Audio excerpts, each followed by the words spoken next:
India versus बांगलादेशच्या पहिल्या T20 सामन्यामध्ये Suryakumar Yadav याने टॉस जिंकून पहिल्यांदा गोलंदाजीचा फैसला केला।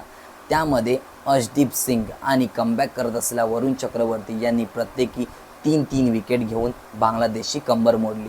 त्यामध्ये नासर हुसेन सांतोने मारलेले 27 रन आणि मेहदी हसन मिराजच्या 32 रनच्या पारीमुळे बांगलादेश आपल्या 20 ओव्हरमध्ये 127 रन स्कोर करू शकली, तेही 10 विकेटच्या नुकसानावर।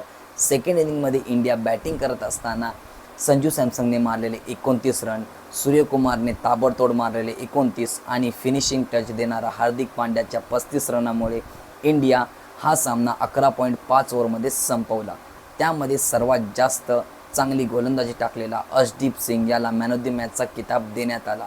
तर पाहूयात उरलेल्या 2 मॅचमध्ये बांगलादेश इंडियाला टफ देऊ शकेल का, किंवा इंडिया 2 मॅच उरलेले 0 आणि 3 ने जिंकू शकेल।